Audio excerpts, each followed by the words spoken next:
The poison hit Jang Tae-Hyun before the crystal glass even finished shattering against the mahogany table.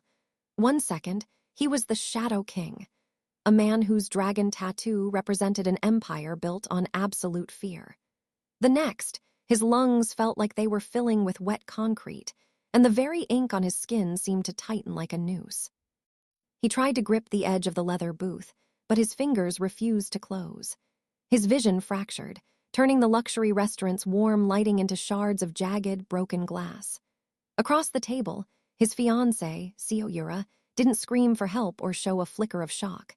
Instead, she watched his collapse with the cold, detached satisfaction of a predator watching a trap spring shut. She adjusted her earring with a steady hand, her expression shifting from loving partner to executioner as she waited for the light to leave his eyes. The room hummed with the oblivious sounds of high society laughter and clinking silverware, a cruel soundtrack to his public execution. He was dying in a room full of people he ruled, yet he was utterly alone until the world stopped tilting. Warm, steady hands cupped his jaw, forcing his head up. Through the fog of the toxin, he found himself staring into the intense, focused eyes of Amara Cole. She wasn't wearing a designer gown. She was in a simple white shirt and a vibrant red apron that stood out against the darkness of his suit. "Stay with me, Tae-Hyun," she whispered, her voice a low command that cut through the haze. "She gave you 90 seconds to die. I'm giving you a lifetime if you can give me 20 minutes of grit.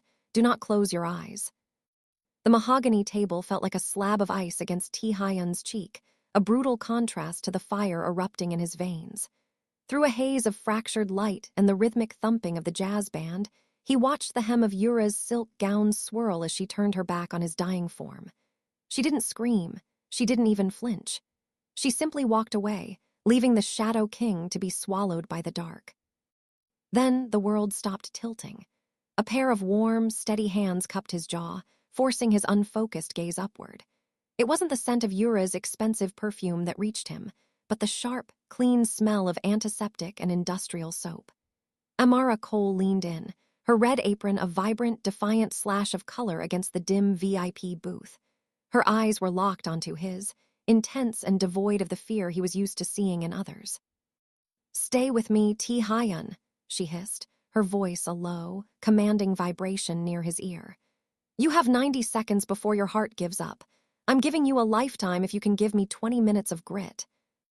She didn't hesitate. Amara reached beneath the server station nearby, pulling out a heavy metal box secured with a digital keypad, a kit that held far more than extra napkins or silverware. With the practiced, impersonal speed of a combat medic, she prepared a syringe. Tae-Hyun tried to recoil, his fatting pride sparking a weak protest, but she pinned him with a look that carried more authority than any of his generals. "This is going to feel like fire," she warned, plunging the needle into his arm. A searing heat exploded through his system, a violent internal war that made his dragon tattoo feel as though it were burning off his skin. He wanted to scream, but Amara held his hand, her grip grounding him as the gala continued its oblivious, laughing soundtrack just beyond the velvet curtains. The sound of heavy, rhythmic footsteps echoed from the main entrance. Yura's security was beginning their sweep, moving with the clinical precision of cleaners sent to verify a kill. Amara's jaw set. She didn't call for help. She knew the rhythm of this room better than the man who owned it. She slipped her shoulder under his arm, absorbing his leaden weight with a strength that defied her frame. "Walk," she whispered, steering him toward the shadows of the service corridor. "If we look like we're walking, nobody looks at us." They bypassed the statuesque guards and slipped into the humid air of the back halls. A heavy laundry cart sat waiting near the service elevator, piled high with white linens. With a grunt of effort, Amara shoved Tae-Hyun into the cart, burying his expensive, sweat-stained suit beneath the weight of the sheets. As the elevator doors hissed shut, Tae-Hyun looked up through the gaps in the fabric.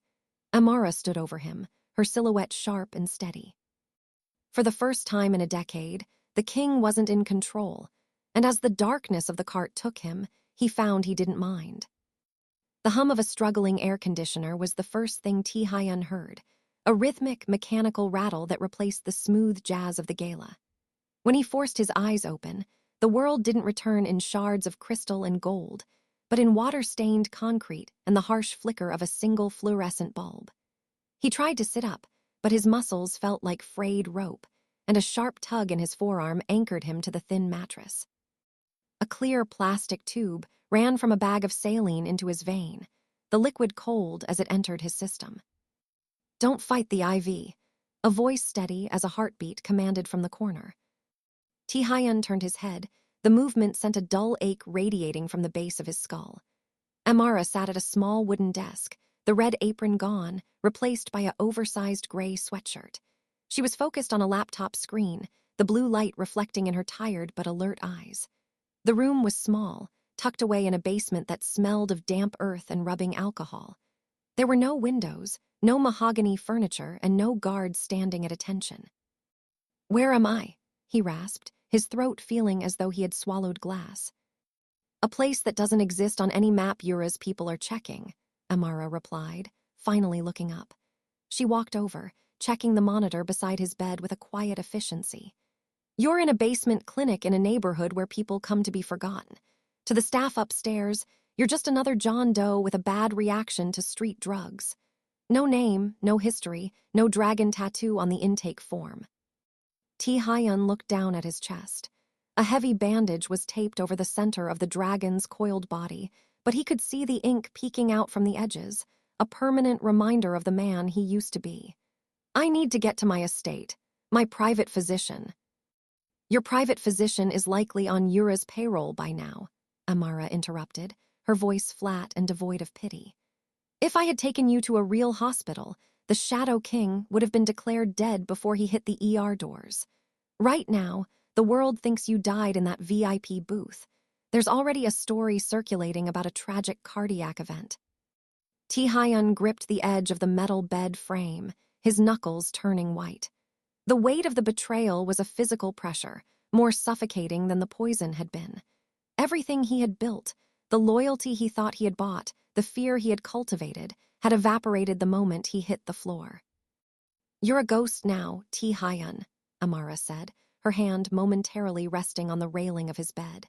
It wasn't a gesture of submission, but one of grounding reality. "Yura is already moving into your office. She's rewriting the narrative, and in her version, you're a memory. If you want to stay breathing, you have to stay dead. The moment you become Jang Tae-Hyun again, you become a target that won't miss twice." He looked at the woman who had saved him, a stranger who had no reason to risk her life for a man the world feared. For the first time, the silence of the basement didn't feel like a cage, but a shield. He was a king without a kingdom, a nameless ward in a concrete room, and for the first time in his life, he was truly invisible. The low-resolution buzz of a television mounted high on the concrete wall became the heartbeat of the basement.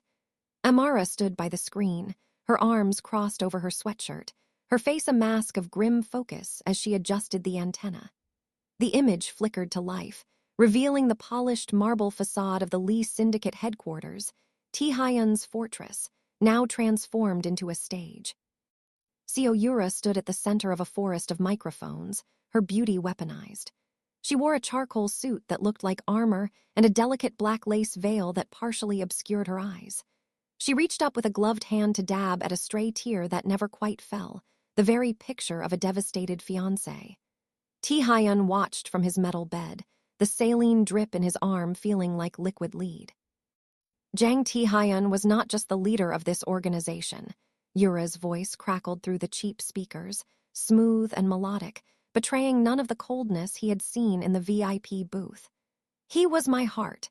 His sudden passing has left a void that can never truly be filled."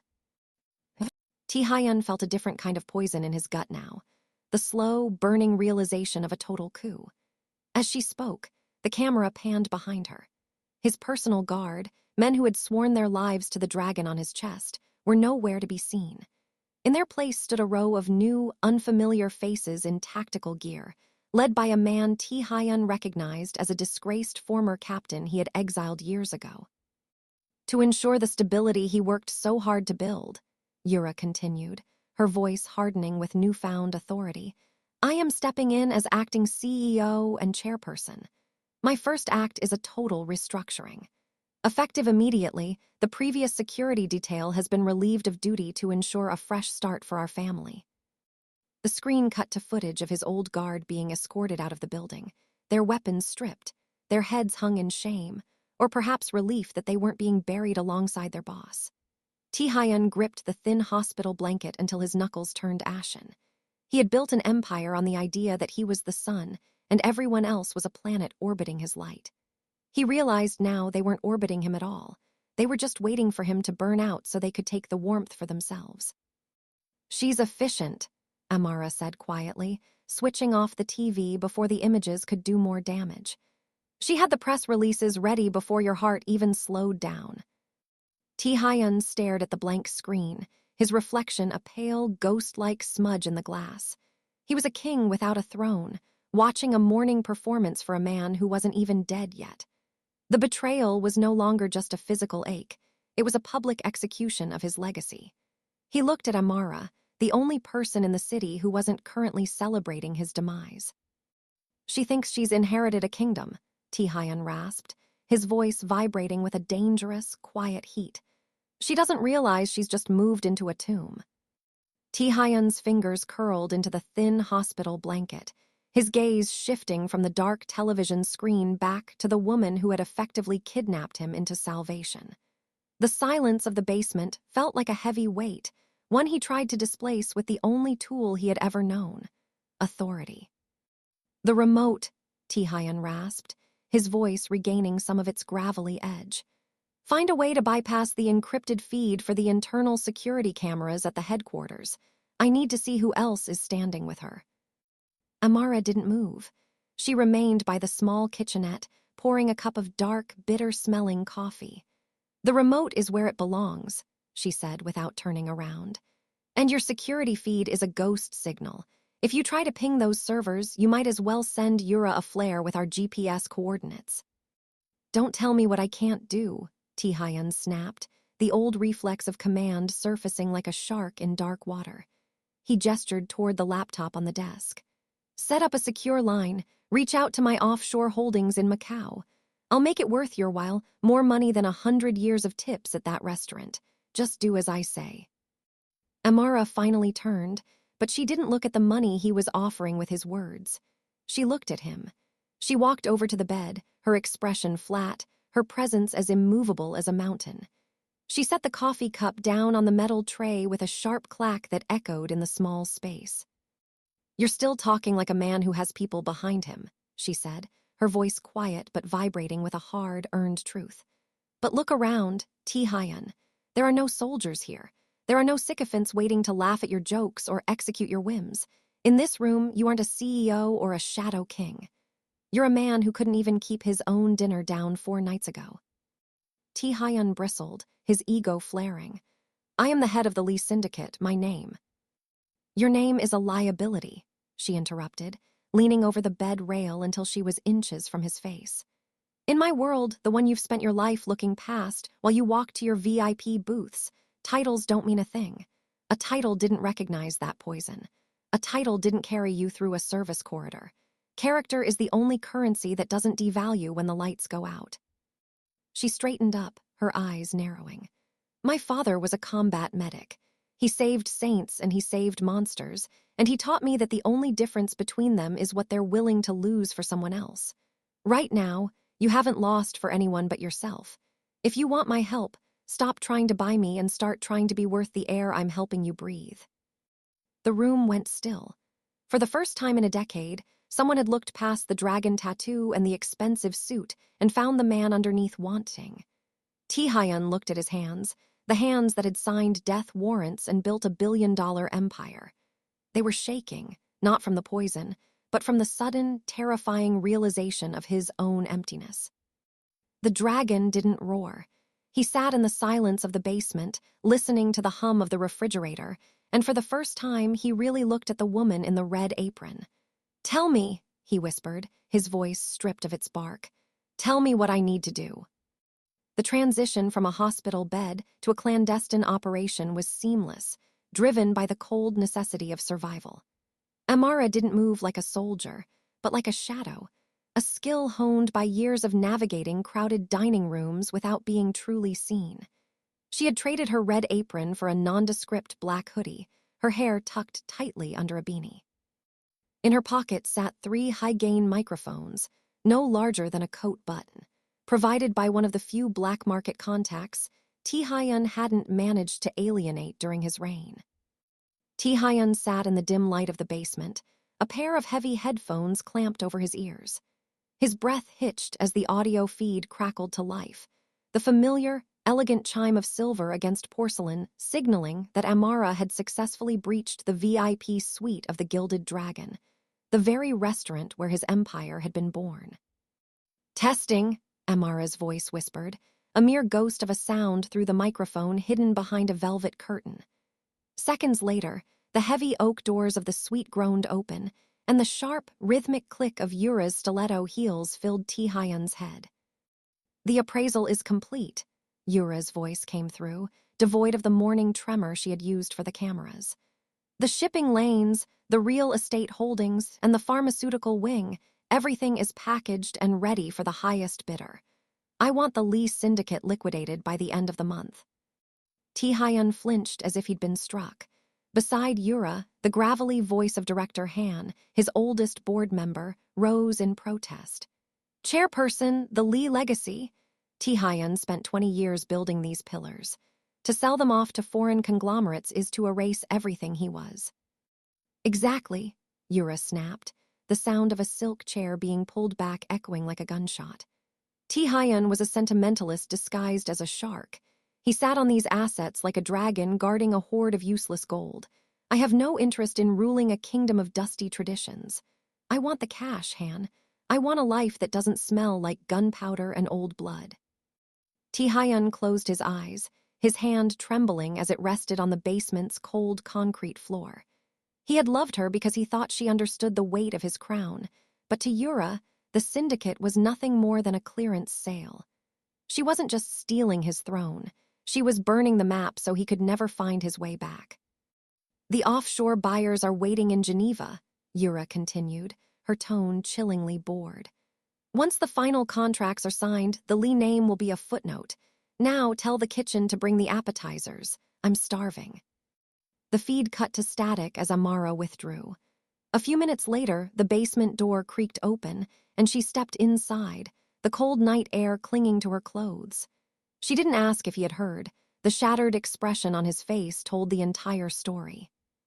Tae-Hyun pulled the headphones down around his neck, the silence of the room suddenly feeling deafening. "She isn't just taking the lead," he whispered, his voice cracking with a raw, jagged edge. "She's selling the soul of the city to the highest bidder." Amara walked over, her presence a grounding force in the darkness.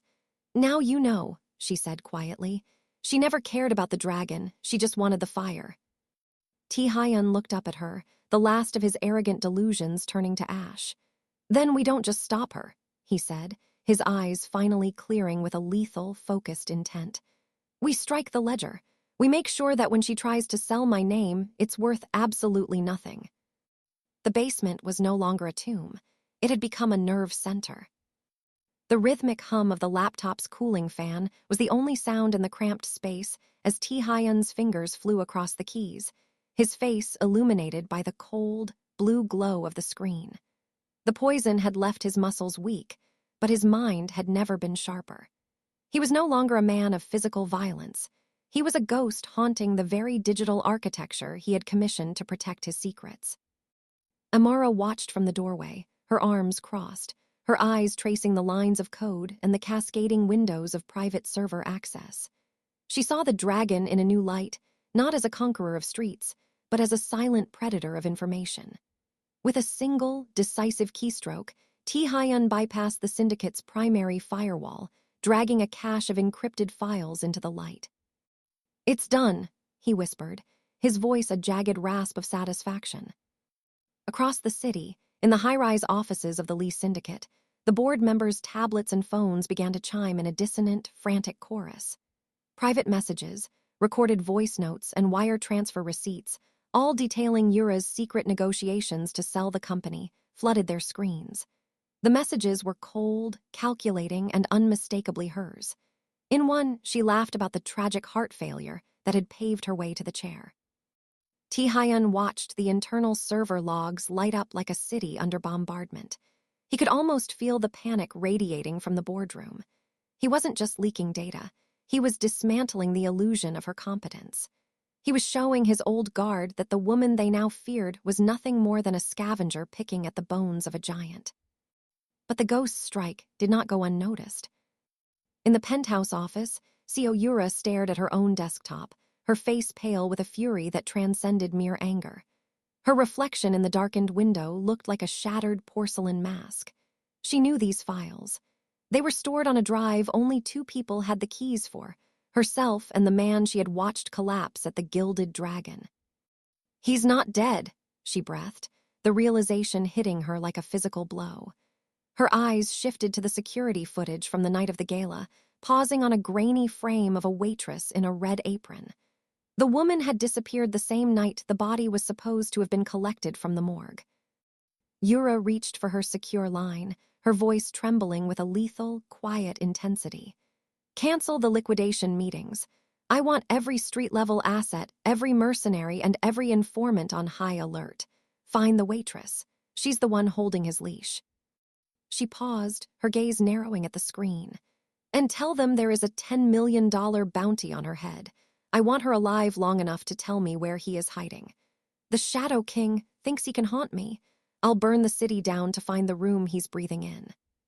Tae-Hyun saw the shift in the digital traffic, the sudden spike in outgoing encrypted commands to the Syndicate's enforcers. The war had changed. It was no longer about ledgers and bank accounts. It was a hunt. He looked at Amara, who was already reaching for her jacket, her face set in a mask of grim determination. He realized then that his pursuit of justice had placed a target on the only person who had ever truly seen him. The ghost had been found out, and the machine was coming for them. The low hum of the basement's ventilation was suddenly severed by the heavy, rhythmic thud of combat boots on the floorboards above. Tae-Hyun didn't need to see them to know they were there. The predatory silence that followed was a language he had spoken for 20 years. Amara didn't waste a second. She reached under the cot, pulling out a heavy duffel bag she had clearly packed the moment the digital war began. "They're here," she whispered, her voice as sharp as a scalpel. She grabbed Tae-Hyun's arm, hauling him upright. He hissed as a flare of white-hot pain shot through his chest, his lungs still protesting the lingering traces of Yura's gift. He was a king of shadows, but tonight he felt like a ghost made of lead. They slipped out through a narrow coal chute just as the basement door was kicked off its hinges.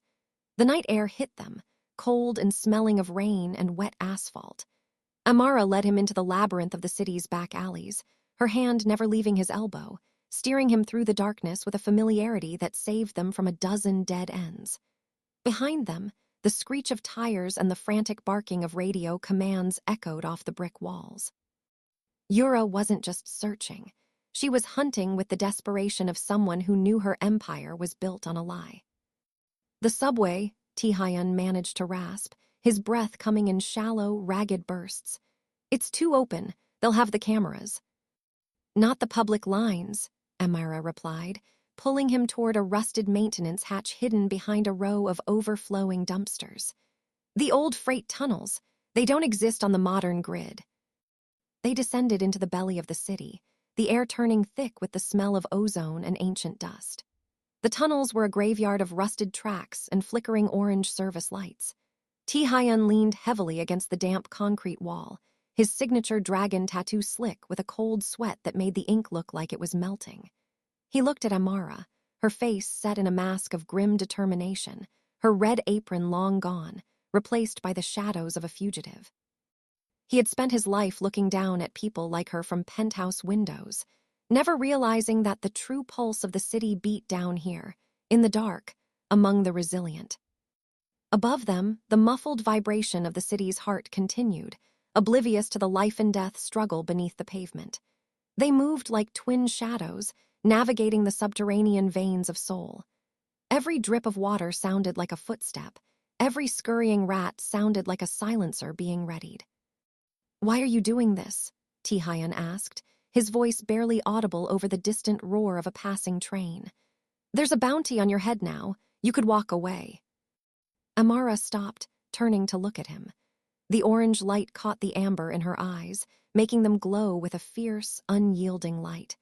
"Because I've seen enough people die in silence, Tae-Hyun, and because a man who's lost everything is the only one who can actually see what's worth keeping." She pulled his arm over her shoulder again, her strength grounding his fatting resolve.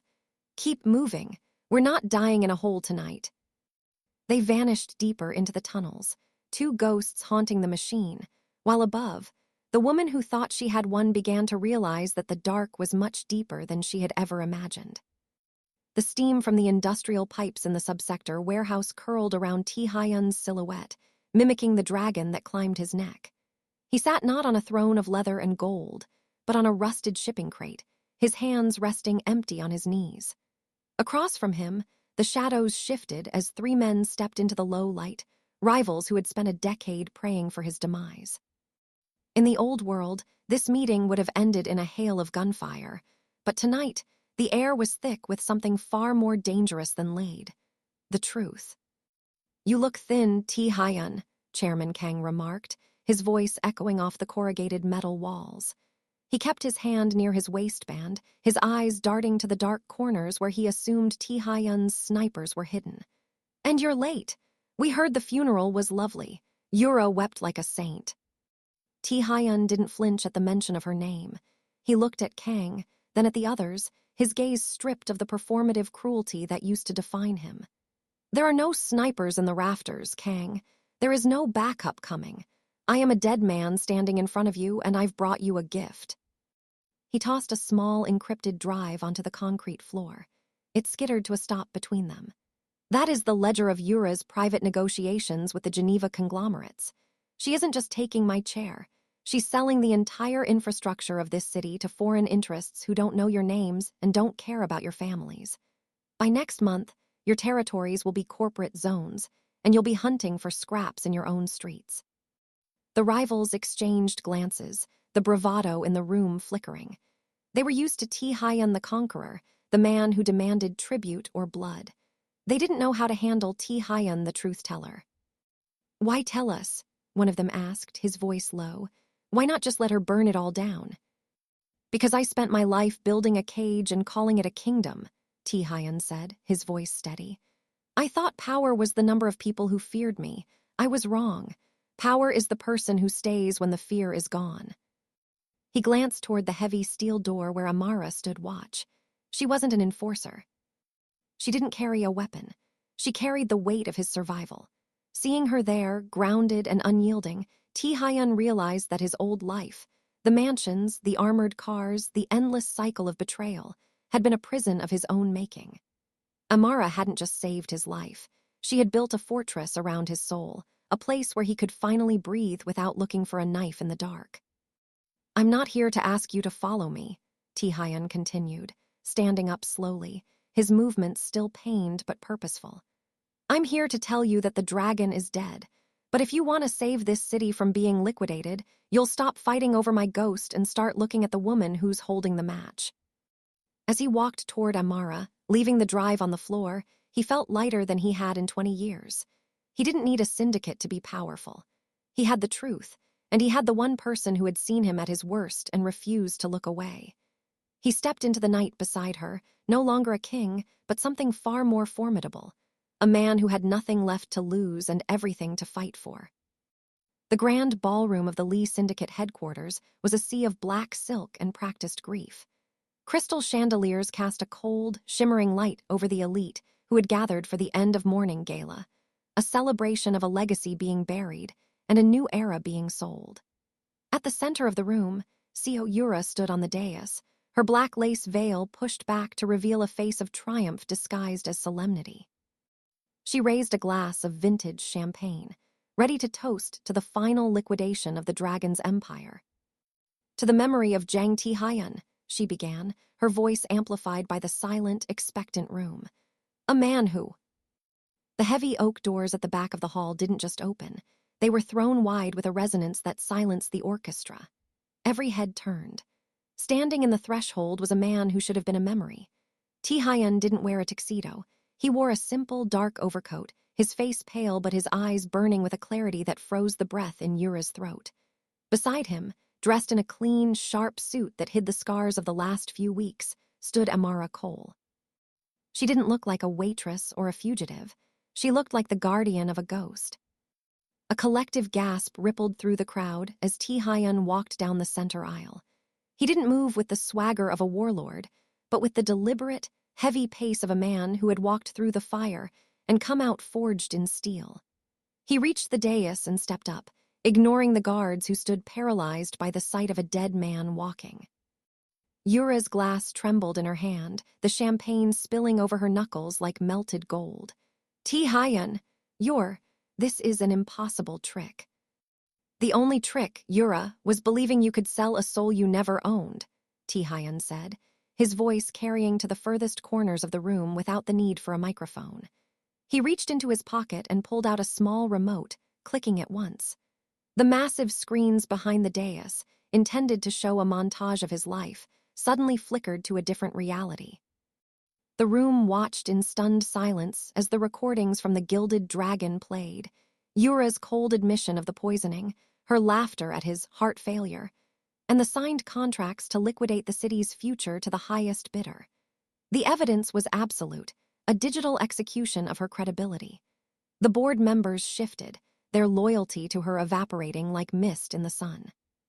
Tae-Hyun turned to the crowd, his gaze sweeping over the men and women who had feared him for decades.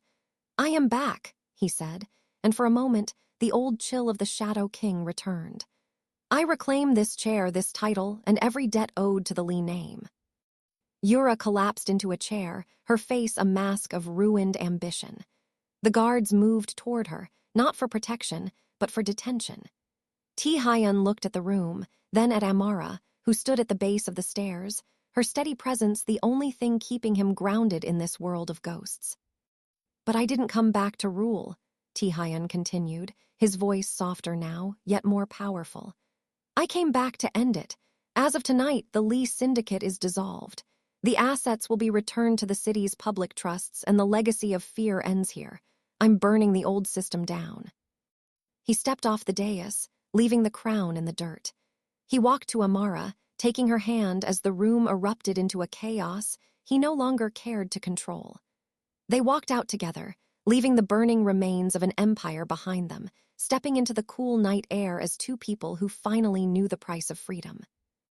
If this story moved you, don't just scroll away. Take 1 second to like this video. It helps more people see stories like this.